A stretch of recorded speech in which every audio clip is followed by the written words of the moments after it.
My first question was, what was it about President Obama's rendition of Amazing Grace that inspired this specific piece? Well, it was the occasion of the song.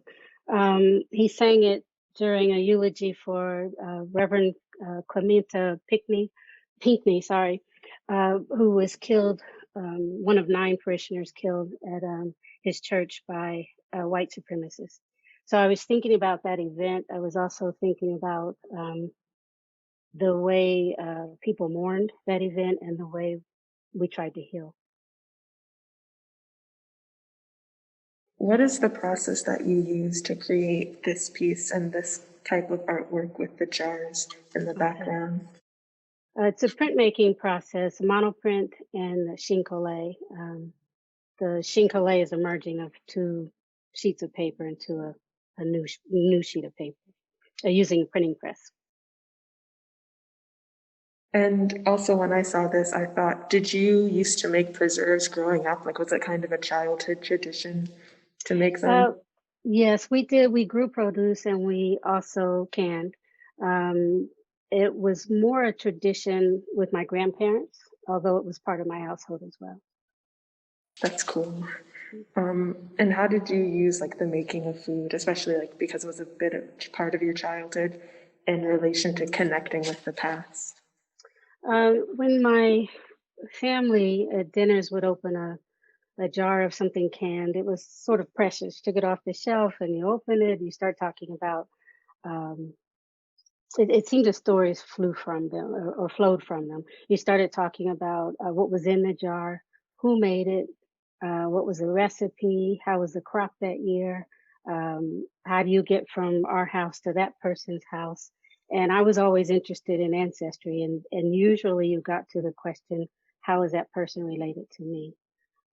So I started using that form, that canning jar, as well as teacups and other domestic common things to remember those rituals, but also a way of telling stories myself. Wow. Um, what is the significance on this piece of the jars being black silhouettes in contrast to the score in the background? It was almost like a redacting. It was something I wanted to remember, but it was also a dark moment, and the black seemed appropriate to use those sort of in the forefront instead of putting the images in the jars as I do in a lot of other works. Has the story that this piece tells to you changed since it was made? No, I think it's etched in most of our memories. It's etched in time, and I don't think it's not going to change. um, Hopefully, these acts change as a reminder, but the moment itself will never change. When did you come up with the idea to use jars and preserves in Mhm. relation to your artwork? I think it was the late '90s. In the late '90s, I started using actual jars that actually had food in them. I was making constructions that incorporated painting and sculpture. And in 1999, I actually started the flat works that used the mason jar image. I was invited to be part of a show called Slave Routes: The Long Memory, and I was trying to find a way to translate what I was doing into painting and drawing. And so that's become a series that I'm still doing. It's ongoing. I started in '99 with that series. Are there any personal experiences that influenced your choice of using preserves as a specific metaphor? I think it goes back to the childhood, the use of those objects when I was growing up. And what historical events have influenced, like maybe like meaning behind this piece or like your artwork in general? I think there's been quite a few. Originally, I became more interested in talking about historical events through family ancestry. So, for example, I was tracing my ancestry and I realized there were some early pioneers. And so I started telling their stories of migration. Um, Another one more recently led me to a work that relates to World War One, the series of installations or a series of drawings that make a larger installation. A great uncle fought in World War One, and I had a panoramic photo I was working from. So sometimes it's historical events, and sometimes it's events like this one with the Amazing Grace that end up being moments I want to document. What dialogue do you hope your work will start on this piece particularly or any other piece? Again, it's sort of a moment I want people to remember.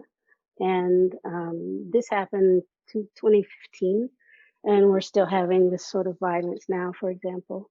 And so it's an event you want to forget, and at the same time, you want to keep in the forefront. Yeah. And I think too that, I feel we have more in common than we have, um, than we think we do. And sometimes I feel like some of these works help remind us of that. Do you hope that your art will play a role in the way we look at our history?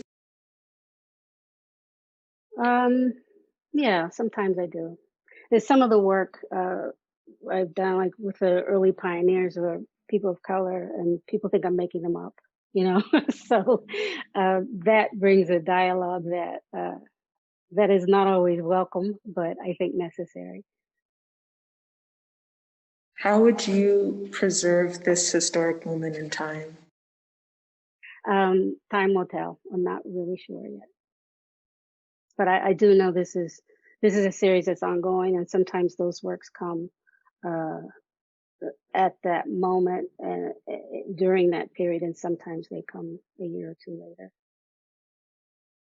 The one behind Maya is a tribute to Amadou Diallo, and it's actually a copy of an autopsy report that was published with you call it the Post during that time, and it's one of the more public um, cases of a young man that was killed by police in New York City.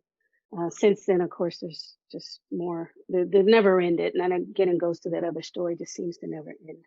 But it almost looked like Saint Sebastian, the way they kind of glorified the autopsy report, and it was disturbing anyway, the whole event. But then to see it, and there were demonstrations in the street, the way there were recently for example, Black Lives Matter. Um, I thought about how personal that event was for that family and how public it became for everybody, and so it just brought more pain. But it also reminded me, they showed these entry points of bullets that looked like arrows that reminded me of St. Sebastian, and it just goes on. And I guess that third piece would be more sort of like a daily prayer, you know. May today be the day that brings us peace, that sort of thing. So for me, they all kind of work together as a suite. For the titles being like Strange Fruit and like Oh, 39, 38, is yeah. that is that a reference to like what's not like traditionally like preserving like fruit in jars and like what's being preserved here being non-traditional? So Maya, do you know the song "Strange Fruit"? Yes. So I borrowed the title from that song, made popular by Billie Holiday about the lynching of black men, or I should say African Americans, period, because men and women. Um, so Preserves has three sections. Strange fruit alludes to these types of things. 9/11 is included in that in my work, and other events like that.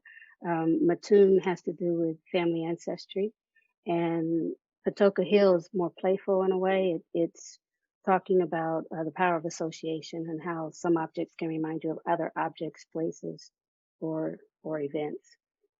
So I tend to number them. Not tend to. I number them. There are lots in all three parts of that series. Um, Lately, I've started putting names on some of them, and I've been doing that for a while now. And it's interesting now you hear the say their name uh, slogan or reminder. Um, so Yeah, I've worked in series for years and often given a title, whether it's preserved or somewhere listening or another series, and followed by a number. It's my way of just record keeping. So, but the number itself usually doesn't have significance. Yeah, that definitely adds another layer. I'm Yeah. gonna be thinking about that, like internalizing it for a while. What made you become a youth interpreter? Why are you interested in this?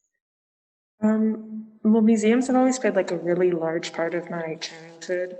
When Mm-hmm. I was little, and my mom, she was like the only like caregiver in my home, so I was always with her, Mm-hmm. and so she couldn't like really like pass me off to people, and so we always spent all day together, and that meant she had to keep me busy, and so we spent a lot of Mm-hmm. time in the State Museum, which is like a few roads down, especially when it was raining out or it was like cold, and I Mm-hmm. just like run around. And Mm-hmm. so like my childhood was like very much framed by like being surrounded by like history in the past. And like for like treats, we'd go into New York City and like we'd go to the Met, and she'd like show me all her favorite rooms. And so I spent a lot of Mm-hmm. time around like museums and how they show history and like the storytelling of art. Like she'd always like we'd make up stories together about like what was Mm-hmm. like the meaning of the painting. So I think when like I heard like I could like be in a museum and get to see the behind the scenes and like get to hear like the artist Mm-hmm. stories, that Mm-hmm. was what really drew me to this. Yeah, sounds great. And I can tell you're really thinking and seeing and observing. It's wonderful for me to see as an artist, someone young like you doing what you're doing. I it's such an amazing experience. I talk about it a lot. Mm-hmm. Um, and I really liked your work and like your use of history because Mm-hmm. I don't really do visual arts. I wish I was good at them. I'm not. I try, but I do enjoy them and I love storytelling. And I really liked how your pieces represented history because like I do more writing, like I write plays and Mm-hmm. I'll like set them in a period, but I always find that they're making a statement about now just as much as they're reflecting the Oh, past. that is so true. Yes, yes, So that this series was really yeah. interesting to look at. Thank you. Thanks. One last question. What's your last name? Maya Terry. Terry? Yes. Terry? Yes. Yes. Okay. All right. Thank you so much. Those are my questions. Thank you. Glad to meet you and glad you asked.